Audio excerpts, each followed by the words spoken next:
Bueno, empezamos. Voy a compartir pantalla.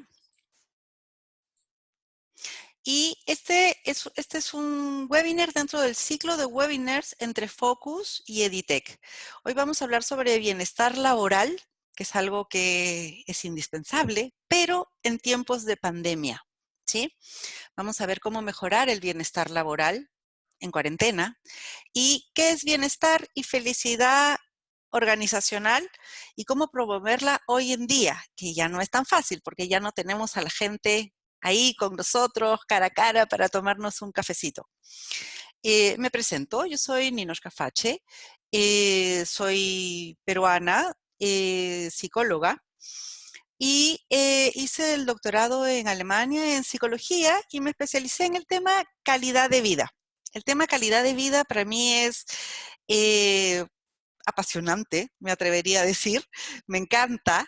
Y estudiando el tema, vimos que eh, uno puede tener todos los factores protectores de calidad de vida, como pueden ser una buena salud física, una familia nurturante, haber aprendido a enfrentar bien los estresores y nada de esto va a importar si uno está en un trabajo donde no se siente bien, donde no se siente a gusto, donde no calza, donde no tiene de esto que estamos hablando que es bienestar laboral, ¿sí? El bienestar laboral es indispensable para tener una buena calidad de vida porque estamos la mayor parte del tiempo dedicándonos al trabajo, ¿sí? O creo que pocos son los que no se dedican a eso la mayor cantidad del tiempo. Poca es la gente que trabaja 1 o 2 horas al día. Normalmente estamos más relacionados con el trabajo que con nuestra familia.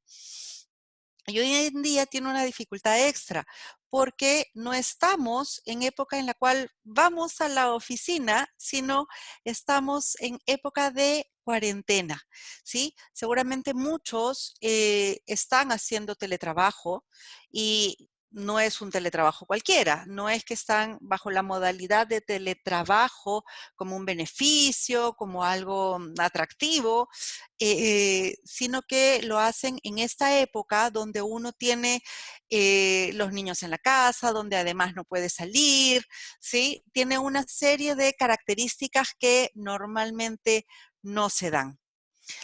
Cuando hablamos de bienestar laboral y le pedimos a la gente que nos diga qué palabras relaciona con bienestar laboral, nos dicen calidad de vida, felicidad, equipo, tener un buen jefe, buen liderazgo, eficacia, compromiso, colaboración. Son muchas cosas las que se asocian a bienestar laboral, son muchas las variables que ojalá se den para que la gente sienta, tenga esta percepción, ¿sí? Que es el bienestar, es una percepción de tener un trabajo que provee de satisfacción, de realización profesional y personal, y que además no interfiere con otras áreas de la vida. Uno puede tener un trabajo que provee de mucha satisfacción y realización personal, pero 16 horas al día, ¿sí? Tiene que haber un equilibrio. Creo que en todo esto la palabra equilibrio es clave, ¿sí? Equilibrio entre trabajo y casa, que hoy en día los límites ya dejaron de ser claros, ¿sí? Eh, Hay que poner límites. Eh, y equilibrio entre las demandas, las exigencias y los recursos. ¿Sí? Esto lo vamos a ir viendo a lo largo de la exposición, pero es importante saber que es una percepción. Entonces, como líderes, ¿cómo logramos que nuestra gente tenga la percepción de tener bienestar? ¿Cómo hacemos que se sientan a gusto? ¿Sí? Entonces, dijimos que tiene que haber un equilibrio para que haya esta relación que existe y que todos ya conocemos entre bienestar y productividad. Sabemos que cuando la gente tiene bienestar, aumenta su productividad entre un 10 y 20%, depende de la literatura que encontremos, pero es difícil que exista productividad si no hay bienestar, ¿sí? Entonces, es importante preocuparse por la calidad de vida de nuestros trabajadores, por su bienestar laboral, no solamente porque creo que es parte de la función de la empresa que tiene a su cargo a mucha gente, sino además porque queremos que la gente sea productiva. Y por otro lado, la gente se siente mejor cuando es productiva, porque tiene, al final del día, tiene logros, tiene metas cumplidas, y eso hace que uno se sienta mucho mejor con su trabajo y con su vida en general. ¿Sí? Cuando hablamos de bienestar laboral, entonces estamos hablando también de engagement. ¿Qué es el engagement? Es un estado de activación, de concentración, de entusiasmo durante el trabajo, ¿sí? La gente cuando tiene este bienestar, tiene este engagement, disfruta de su trabajo y por lo tanto logra mayores y mejores resultados. Y algo además que es muy interesante es que impulsa a otros. O sea, alguien que se siente bien en el trabajo influye positivamente a la gente que está en el entorno y además proponen nuevas ideas. Uno si no se siente bien, difícilmente va a innovar, difícilmente va a usar energía para dedicársela a proponer mejoras en el trabajo, porque no se siente comprometido con este trabajo, ¿sí? En cambio, cuando uno está contento con su trabajo, se siente feliz de su trabajo, siente que calza, siente que hay equilibrio, entonces le va a provocar hacer cosas por el trabajo, uno fluye, ¿sí? Y existen muchas investigaciones que correlacionan esta percepción con, por ejemplo, la rotación, el ausentismo, además de, como dijimos, la productividad. ¿Sí? Y tenemos la otra cara de la moneda, que es el agotamiento, la apatía, el burnout, donde ahí más bien hay una sensación de desgaste, de fatiga, se dificulta la activación, es difícil que se logren niveles sostenidos de desempeño, más bien la gente funciona ahí como con economía de guerra, hace lo mínimo indispensable para que no lo reten, ¿sí? Entonces, la productividad normalmente ahí no llega a un 100%, con suerte un 80%. Las personas acá pierden interés, motivación, y no solamente influye en el trabajo del individuo que se siente agotado, que siente que no se siente bien en el trabajo, no se siente contento, sino que además influye en los otros porque hace comentarios negativos, oye, ¿por qué haces trabajo de más? ¿Sí? Entonces creo que es importante preocuparnos por las personas que trabajan con nosotros, que se sientan bien para lograr que produzcan más, que estén más contentos, que mejore su calidad de vida.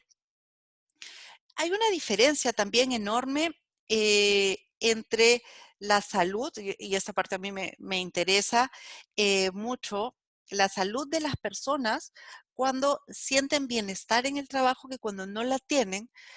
Bueno, yo además de ser eh, directora del Magíster de Capital Humano en la Universidad Mayor ahora y dedicada más al tema de recursos humanos, en algún momento estudié psiconeuroinmunología, entonces me encanta a mí ese tema. Y ocurre que las personas cuando se sienten bien en el trabajo, generan constantemente adrenalina. Y esta hormona hace que las personas se sientan como más activas, como si se tuviesen tomado un Red Bull, pero natural, ¿sí? Cuando tienen logros en el trabajo, reciben así un baño de endorfinas que hace que se sientan contentos, satisfechos, felices con lo que están haciendo y además esto se autorrefuerza y al día siguiente quieren tener más logros, ¿sí? Y qué bacán tener gente así trabajando con uno. Eh, y por otro lado, la gente más bien cuando no está contenta, cuando está agotada, cuando siente apatía, burnout, lo que genera es más bien cortisol, ¿sí? Que es un inmunodepresor. Y además de disminuir el sistema inmune de las personas, del equipo, de las personas que no están contentas, eh, ocurre que disminuye la capacidad de concentración, disminuye la capacidad de evocación y disminuye la capacidad de asociar eventos. Entonces tenemos a alguien no muy creativo, a alguien con quien no es tan fácil comunicarse porque lo que le decimos no lo entiende del todo, ¿sí? Porque no tiene suficiente capacidad de atención y difícilmente va a innovar. Hay gente que normalmente funciona como, no necesariamente uno diría que está deprimido, pero sí están deprimidas sus capacidades cognitivas y su sistema inmune. Y no queremos gente así, ¿verdad? Eh, entonces, para evitar que se dé esto, tenemos que los líderes, los que tenemos gente a cargo, eh, manejar muy bien el equilibrio entre las demandas que hago y los recursos que les doy a los trabajadores. ¿Sí? Yo le puedo pedir a alguien que haga algo enorme, que cumpla metas que podría para ojos externos ser exorbitantes, pero si les doy los recursos necesarios, entonces lo va a poder afrontar.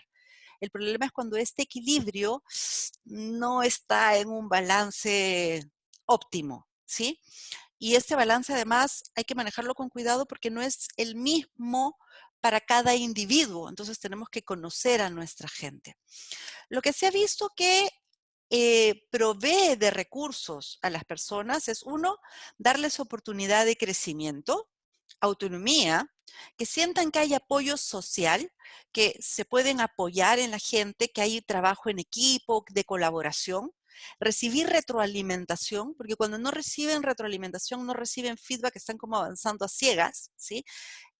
Para la gente es importante que les digan, sí, por acá vas muy bien, por acá corrige, ¿sí? Y se favorece mucho también la percepción de los individuos de tener recursos cuando tienen un líder que tiene conductas de coach. Y no significa que todos tengan que hacer una certificación de coaching ni nada por el estilo, sino que hay personas que naturalmente escuchan más. Y si no lo hacen naturalmente, se puede aprender a hacerlo. Esto es algo a mí que me parece muy bueno, que uno no es así, sino uno hace cosas que le permiten darle esta buena sensación a los trabajadores. Y como demandas, tenemos la presión en el trabajo, las trabas administrativas, la incertidumbre, el no tener herramientas, el no tener información. ¿Sí? Estas son cosas que elevan los niveles de estrés, de sensación de estar demasiado demandados y no tener los recursos necesarios. Entonces, hay que trabajar ahí en este equilibrio. ¿Y cómo lo hacemos? ¿Cómo se trabaja en este equilibrio? Si pensamos en autonomía, eh, es útil que los líderes vayan viendo en qué momento, qué tanta autonomía le puedo dar a cada uno de mis trabajadores según el momento en el que estén. Cuando un trabajador llega inicialmente, es mejor poner mayor orientación en la tarea y comunicarle nuestras decisiones, explicándole por qué, pero comunicarle nuestras decisiones. Luego, que uno ve que la persona va aprendiendo, entonces conversemos, ¿sí? Veamos qué se te ocurre, cuáles son tus ideas, cómo lo quieres manejar, y luego el líder decide. Para pasar a un siguiente paso que es conversémoslo y dejo que tú lo decidas, porque ya empiezo a confiar más en la persona. Para llegar a un momento en el que le digo, tú decides, porque confío totalmente en ti. Así se va ganando la persona autonomía.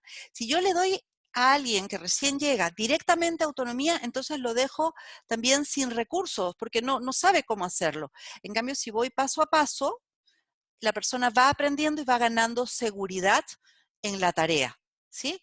Entonces, al inicio, el líder dice qué hacer, luego orienta, luego apoya y luego delega, ¿sí? Esto es como el ciclo de la autonomía y de irle generando seguridad en las tareas a las personas con las cuales estamos trabajando.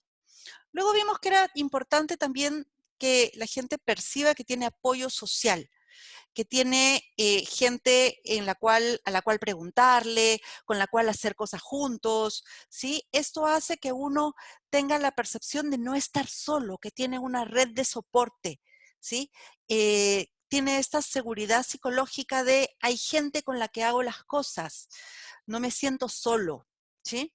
Buenas prácticas para incentivar el apoyo social son promover iniciativas conjuntas que se organicen equipos para realizar diferentes tareas y de pronto darles algún premio, reconocimiento, hacer algunas actividades que quiebren la rutina y que hagan que uno como equipo se sienta ganador, ¿sí?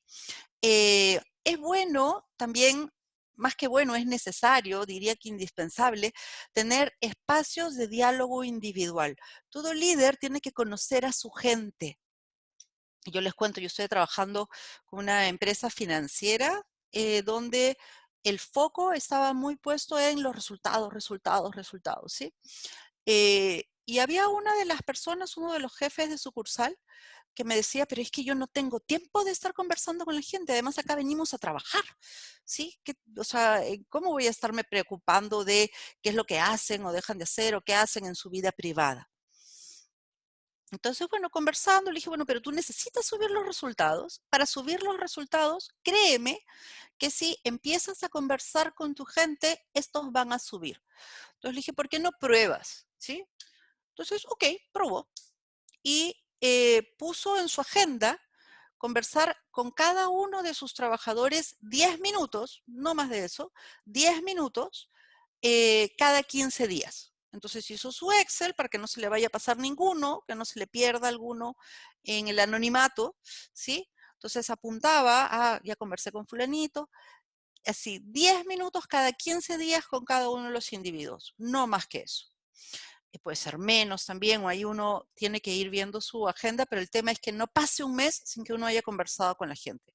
Y como a él no le nacía mucho el conversar de cosas que no sean del trabajo, entonces le hice como un cuestionario que tenía que hacerle a la gente y lo empezó a hacer.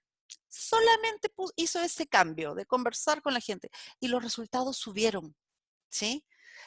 ¿Por qué? Porque la gente se siente más comprometida con el líder, se siente más comprometida con el jefe. Normalmente las personas no se comprometen con la empresa, se comprometen con su gente, con su jefe. Entonces, es importante generar este compromiso, ¿sí?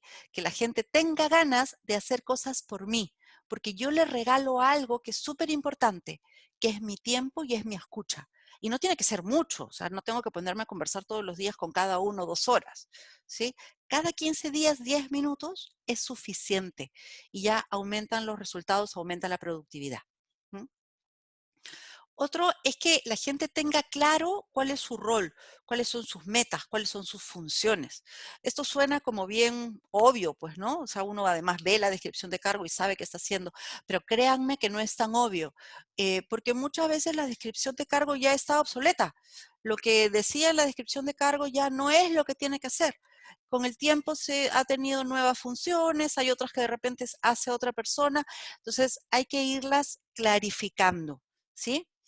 Y por otro lado, también si uno ve que hay algún conflicto entre algunos de mis colaboradores, desenredarlo, ¿sí? Desarmar estos conflictos, bajarles el perfil, que se den cuenta que ellos son un equipo, son parte del equipo y que estas pequeñeces, estos malos entendidos, es mejor eh, cortarlos de raíz. Y para esto fomentar que exista esta sensación de somos uno, de somos un cuerpo, ¿sí? Eh, Vimos que es necesario que la gente tenga las cosas claras, ¿sí? Que tenga certidumbres. Y para esto son útiles tener una reunión semanal, generar algunos hitos, o sea, iniciamos la semana con una reunión o terminamos la semana con una reunión, pero tener ciertas rutinas, sobre todo ahora, ¿sí? ¿Por qué? Porque normalmente lo que ocurría era que de pronto, tengo que decirle algo a la gente, entonces los reúno, sí, les digo de una manera así media espontánea, o si tengo que hablar con cada uno, me acerco a su escritorio, le digo, oye, vayamos a la cafetería a tomarnos un café. Esto ya no ocurre. Entonces es mejor generar hitos, ¿sí? La reunión semanal, la reunión de cierre, depende cómo yo organice el tiempo, pero tiene que haber alguna instancia donde clarifiquemos cuáles son los objetivos que tenemos que cumplir en esta semana o en este mes, cómo lo vamos a cumplir y cómo se nos va a medir, qué es lo que yo espero de cada uno de ellos, ¿sí? Y así como hay que generar estas rutinas, hay que generar también instancias para salir de la rutina. Ojalá algo lúdico. Eh, Depende de mi gente. Como yo los he ido escuchando, entonces voy a saber qué es lo que puede ser atractivo para ellos, ¿sí? No todos los equipos funcionan igual. Hay equipos a lo largo del tiempo, he visto que hay equipos, por ejemplo, y conocí un equipo donde les funcionaba muy bien el tema de el tema religioso, el tema de tener un día a la semana donde oraban. Hay otros equipos donde de repente uno les dice eso y van a decir, no, van a querer algo más lúdico, de repente alguna instancia de diversión, de juego, algo que de repente podría ser, no sé, hasta infantil, pero funciona para que la gente se ría y salga de la rutina. Y el reírse y el tener buen humor también es algo que funciona mucho para que la gente se acerque al otro, ¿sí? Entonces, así como genero instancias de rutina, hablar de los objetivos, hablar de cómo lo vamos a cumplir, también instancias de interacción lúdica, espontánea, ¿sí? Eso también es importante. Alentar tareas compartidas, ver que la gente haga cosas en conjunto, más que solos, más que decirle tú haces esto, tú lo otro, ver cómo lo podemos hacer, quién quiere hacer esto, ok, armemos grupos, ¿sí? Para que la gente no se sienta aislada. Si bien con, en esta etapa de cuarentena todavía hay gente que va a las oficinas, pero mantiene la distancia, van menos, hay mucha gente que está 100% en teletrabajo eh, y puede haber este sentimiento de sentirse aislado, porque las comunicaciones pueden ser muy de líder hacia el grupo y sin retorno. Entonces hay que buscar instancias más bien de colaboración. ¿Sí? Eh, y para esto, darles tareas en conjunto, que ellos se tengan que comunicar, que colaborar, que hayan metas en común y no solamente por individuo, ¿sí? Y más o menos pareció a lo anterior de romper la rutina con acciones divertidas, pero siempre pensando en el consenso grupal, sin imponer cosas que de repente para el resto puede no hacer sentido. Y vimos que la retroalimentación también era súper importante. La retroalimentación es la principal herramienta que tienen los líderes para formar a su gente. ¿Sí? A través de la retroalimentación, yo le doy a conocer a la gente qué es lo que espero de ellos, ¿sí? Felicito aquello que yo considero que están haciendo bien y les muestro cómo podrían mejorar algunos puntos. En muchas empresas tienen el ritual de cada 6 meses hacer una evaluación de desempeño y un feedback. Hay otras empresas que cada año se hace la evaluación de desempeño y luego el feedback. Y está bien, genial, pero es más importante la retroalimentación, diría, informal, en el momento, ¿sí? Decirle a la gente, oye, gracias, lo hiciste muy bien, súper. Si yo no felicito una conducta, entonces esta baja su probabilidad de ocurrencia, ¿sí? Teoría básica de modificación de conductas. Toda conducta que no se premie va a disminuir, se va a dar a menos. Entonces, y no digo que uno esté todo el tiempo diciéndole a la gente, muy bien, bravo, pero sí de vez en cuando, si lo hago siempre, además también pierde sentido. Pero estar atento, ¿sí? Y eso demanda mucha atención y foco en el líder, estar viendo qué es lo que hace la gente para tratar de capturar aquellas instancias en las cuales merecen felicitación y buscarlas, ¿sí? Si pasó una semana y hay algún trabajador al cual no he tenido por qué felicitar, seguramente no es porque el trabajador no haya hecho algo bueno, no haya hecho algo incluso genial, sino de repente es porque yo no lo vi. Entonces tengo que prestar más atención, ¿sí? Y es el dar felicitaciones, y no digo premios, una felicitación, un gracias, un bien, compadre, eh, es gratis, ¿sí? Y provoca un baño de endorfinas en la persona se siente bien y le va a provocar seguir haciendo esto que fue sujeto de felicitación. Y por otro lado, cuando veo que alguien no está haciendo las cosas como se espera, también en ese momento decirlo para que la conducta no se consolide, sino que inmediatamente decirle, oye, fíjate que esto sería mejor hacerlo de otra manera, ¿sí? ¿Cómo crees tú que se podría hacer de otra manera para que no tenga esta consecuencia? Porque fíjate que esto que hiciste tiene esta consecuencia. Entonces, inmediatamente establecer el diálogo, no la crítica, tener mucho cuidado de no hacer sentir mal al otro, ¿sí? sino entrar en una conversación donde uno le muestra que no es lo que se estaba esperando esto que hizo, ¿sí? Cuando necesito que modifique algo, que haga algo a más o haga algo a menos, ¿sí? Y para que un feedback sea bueno, es importante prepararlo, planificarlo, mostrarle el contexto. Mira, en esta situación, cuando pasó tal cosa, hubiese sido mejor que se haga tal otra, ¿sí? Entonces, ¿te parece si de ahora en adelante en tales situaciones haces esto? Genera un compromiso. Luego, ¿y qué tal si lo conversamos de aquí a un mes? A ver qué tal te fue fácil, te fue difícil, y ahí vamos evaluando la evolución del otro. Y algo que me parece súper importante es preguntarle cómo te ayudo. ¿Cómo te ayudo a que hagas este cambio? A que empieces a hacer esto que necesitamos a más o dejes de hacer esto que te estamos pidiendo. ¿Sí? Normalmente es hay que hacer algo más o hay que hacer algo menos. Entonces, ¿cómo te ayudo? El tema de las oportunidades de crecimiento y aprendizaje van también por ese lado. Si yo hago feedback constante, le estoy enseñando a la gente de mi equipo y por lo tanto voy a tener un equipo más robusto, voy a tener un equipo más consolidado, un equipo con más competencias, ¿sí? Y competencias más afiatadas porque las estoy modelando, ¿sí?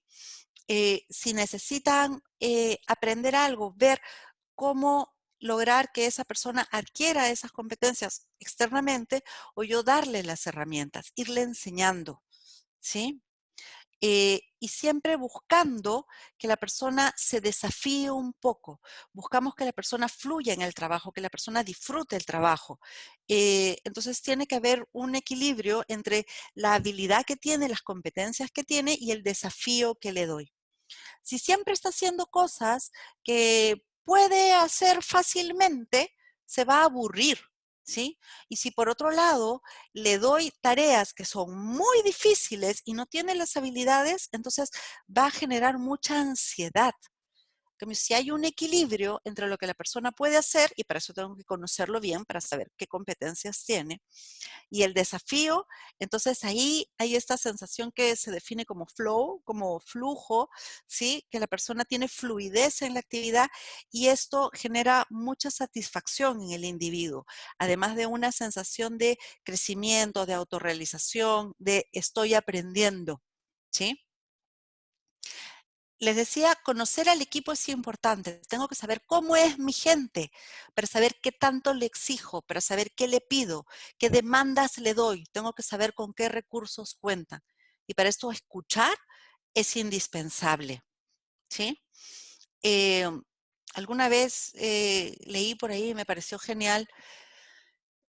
Cuando uno es líder, debe dar el ejemplo, ¿sí? Porque lo que uno hace como líder, lo que uno, como uno se comporta en la organización, como uno trata a la gente, es el mejor ejemplo, el mejor feedback que puede recibir la gente. Entonces, el ejemplo no es solamente una manera de enseñar, sino diría que es la única manera porque las personas van a estar mucho más atentos a lo que hacemos de a lo que comunicamos. Nosotros podemos decirles que hay que hacer A, pero si nosotros estamos haciendo B, la gente no va a escuchar lo que les decimos. Tiene que haber coherencia, ¿sí? Entonces, escucharlos y ser un buen modelo. Concentrarme en aquello que yo necesito que ellos realmente aprendan y eso hacerlo yo, ¿sí? Porque ellos van a estar muy atentos a lo que hacemos, a las decisiones que tomamos, a lo que decimos, pero siempre y cuando sea coherente con lo que estamos haciendo, ¿sí? Yo puedo utilizar comunicaciones formales, dando todo un speech, pero si yo no lo hago, no va a tener peso. El ejemplo es lo que más peso tiene. Y luego cuando hablamos de las demandas, que es lo que hay que equilibrar con los recursos que le estamos dando, las demandas son, el sentirse demandado es producto de no poder dar respuestas o no solucionar, no tener las herramientas necesarias para solucionar los problemas que se me presentan, ¿sí? Ahí es cuando uno siente que ¡ay, no puedo! ¿Sí? Eh, y la práctica demuestra que la información es una herramienta indispensable para poder solucionar los problemas que se dan en la organización. Algunas estrategias para aminorar las demandas, sobre todo en esta época donde no puedo decirle a mi compañero de escritorio, oye, ¿cómo harías tal cosa? Tengo este problema, ¿tú qué haces? Sí, o, voy a ir al escritorio de fulanito a preguntarle. Es generar, por ejemplo, un mini wiki, ¿sí? Una mini Wikipedia, donde uno vaya poniendo los problemas que ha tenido y cómo los solucionó, de tal manera que cuando otro tiene un problema similar pueda ir y buscar ahí la información. ¿Sí? Los líderes tienen también ahí la función importante de ir generando certidumbres, que la gente tenga claridad en los objetivos, claridad en lo que va a pasar. Estamos en un momento de mucha incertidumbre, entonces a más incertidumbres nosotros tengamos, tenemos un piso más sólido. Vimos también la necesidad de generar rutinas, pero también novedades. El ser humano necesita eso, tener algo estable, pero también algunos puntos en los cuales uno salga de la rutina para poder reírse un rato, ¿sí? Eh, y como líderes tenemos que conocer las demandas personales y buscar juntos las soluciones. Hay demandas hoy en día que en situaciones normales no se darían como, qué sé yo, de repente tengo un trabajador que está teniendo problemas de espalda porque está trabajando en el comedor. Entonces, de repente ofrecerle, mandarle la silla del escritorio o comprarle una silla y enviársela.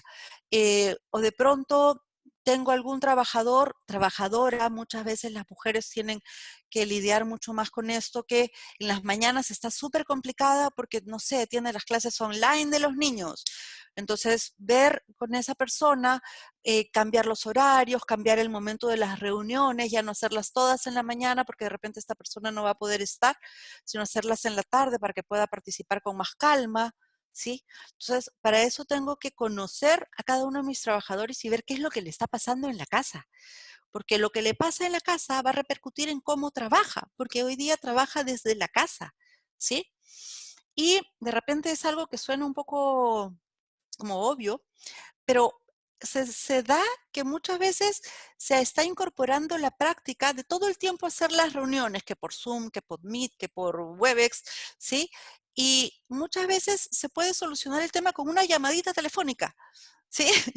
Que uno manda el WhatsApp y espera que le respondan y el otro está ocupado o siente que podría interrumpir.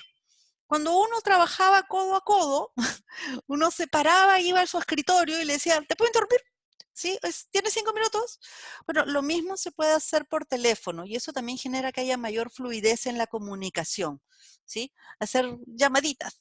Si tengo que preguntarle algo, si tengo que hacerle algún comentario, en el lugar de que todas las comunicaciones sean tan formales. Obviamente, si es una reunión grupal, entonces, tiene que ser por uno de estos medios. Si es un documento que hay que corregir, ¿sí? Pues lo subo al Drive, lo corrijo y ahí la persona lo verá, si es un documento largo, cuando lo pueda ver, según los límites de tiempo que hayamos puesto y nuestros deadlines.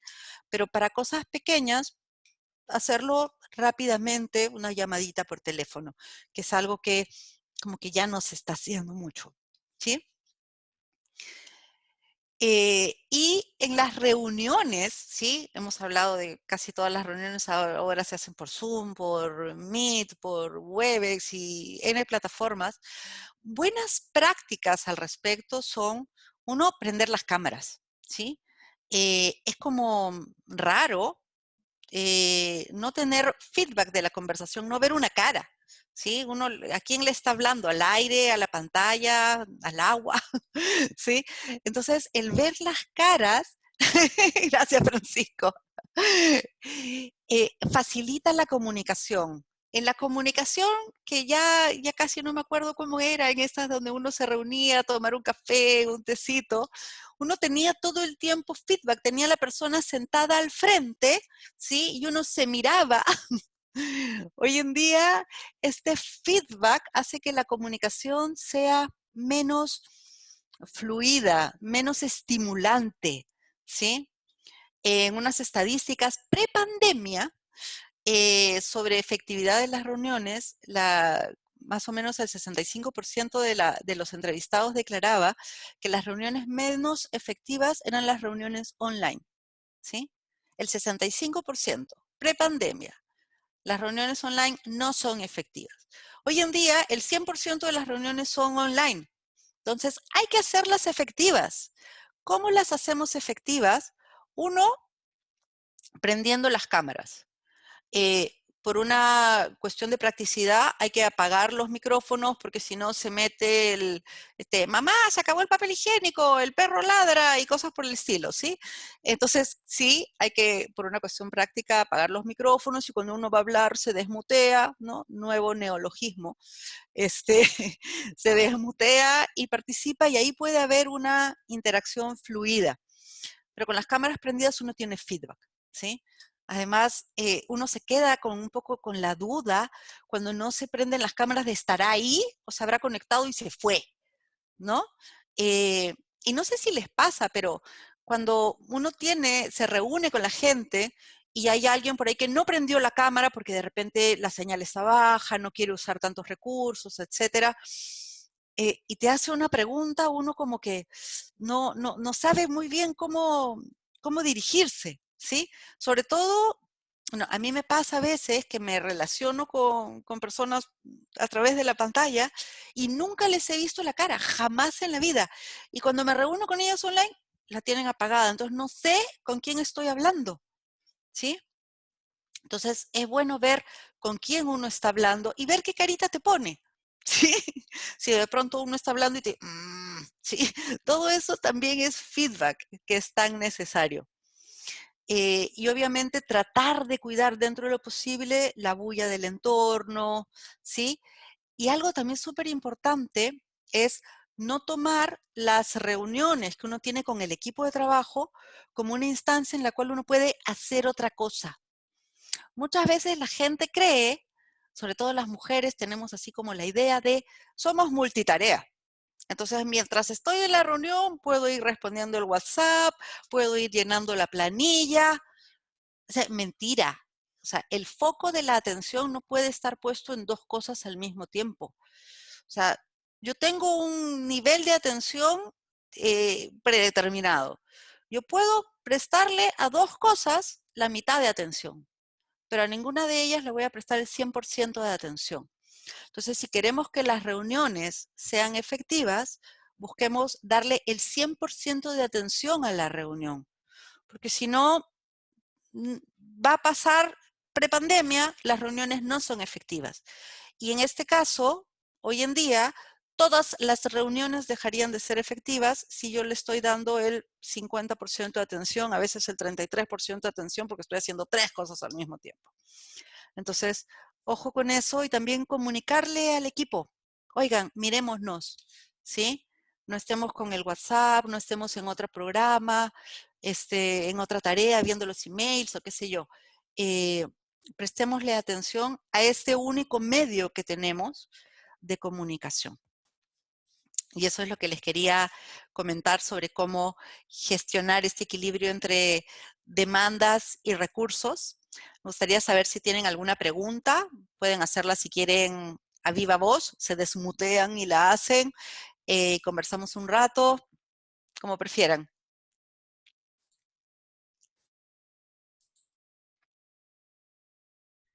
Inoshka, una pregunta. Dime. En las reuniones por Zoom, a veces la gente tiene mucho miedo a hablar. Em, se complican porque no les gusta escuchar su voz, no les gusta ver su imagen, no les gusta, siempre piensan de que no tienen el escenario de atrás que les gustaría o el sonido ambiental perfecto de cero. No sé si se te ocurren a ti ideas como para en reuniones grupales promover la participación de los participantes. Sí. Uno, tratar de darles esta seguridad psicológica que es, no vas a recibir críticas, ¿sí? Decirles, no se preocupen abiertamente si es que hay bulla externa, porque se entiende, no estamos en un teletrabajo normal, estamos en cuarentena con teletrabajo, ¿sí? Eh, sí, es diferente. Entonces, es normal que de pronto, no sé, venga el hijo y mamá, papá, ¿sí? Es normal. Entonces, que la gente sepa que eso es válido, que es aceptado, que nadie espera que tengan una oficina cerrada, acústica, ni nada por el estilo. Y otra cosa también con el tema de la participación, si yo les digo ahora, denme, ¿quién me dice todas las ideas que tiene para resolver el problema de hacer más efectivas las reuniones por Zoom? Seguro todos se quedan como, y nadie me da ninguna respuesta, ¿sí?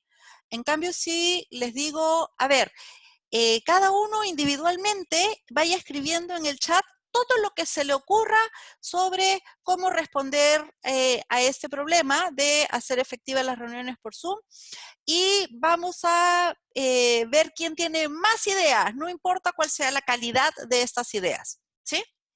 Entonces, eso va a ayudar a que se generen más ideas y la gente se sienta más segura, porque estoy premiando la cantidad de ideas y no la calidad de estas ideas. ¿Me explico? Y esto también va generando una seguridad psicológica de no se me va a criticar. El que la gente sepa que no se le va a criticar es lo más importante. En general para todo. Para si prendo o no prendo mi cámara, porque, no sé, me van a ver fea, me van a ver gorda. Esta cámara tiene virus, se me ve gorda. El tema es que la gente se sienta segura con su equipo, ¿sí? Que sepa que puede decir cualquier cosa y es bienvenido. Y eso va a depender mucho del líder, va a depender mucho del jefe. Si cuando alguien hace un comentario, uno le dice, ay, ¿cómo se te ocurre decir eso? O sea, no solamente lo inhibes a él, sino inhibes a todos, porque, uy, no, me podrían criticar, mejor no digo nada, ¿sí? Entonces, generar esta seguridad psicológica en el otro, esta seguridad de que no voy a ser criticado es indispensable, ya sea por mi ambiente, por mis ideas, por lo que sea.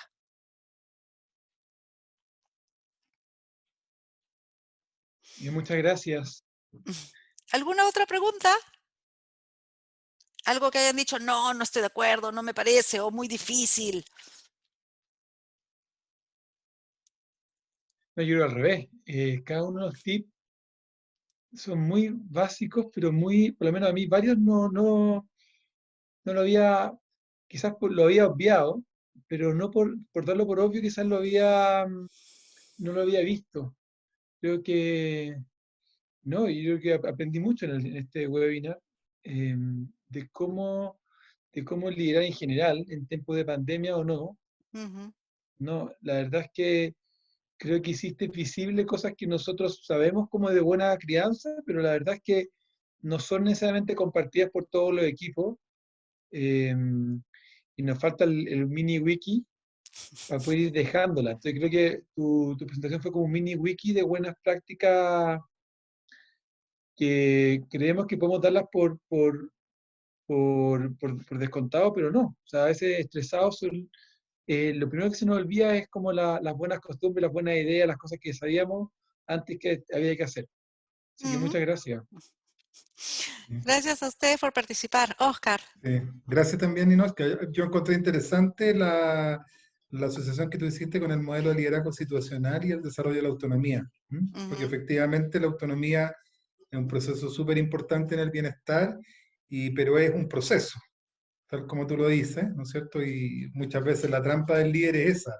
Decir, no, yo quiero delegar, pero cuando he delegado he tenido problemas. Y es porque delega de sopetón, no genera un proceso y está condenado al fracaso. Y además de ser un proceso situacional, ujú. depende mucho la madurez de cada equipo de trabajo, depende del tiempo desarrollándose. Esa parte la encontré bien interesante. Además, a la persona, al individuo, si se le delega algo sin haber tenido los pasos previos, lo que uno le está generando es un nivel de ansiedad enorme, porque tengo que resolver esto por primera vez y no sé cómo, nunca lo he hecho, no he visto cómo se hace. En cambio, si uno va viendo la madurez del individuo y la madurez de los equipos y en base a eso le va delegando con mayor o menor soltura, va generando también una seguridad y ya luego el día que lo tenga que hacer, pero yo he visto cómo se hace un montón de veces, entonces ya lo puedo hacer yo solo. Genial. Bueno, Gracias, entonces, Mónica. Muy amable. gracias a ustedes. Entonces nos quedamos acá y espero que les haya sido útil Genial, gracias. a ustedes. Hasta luego.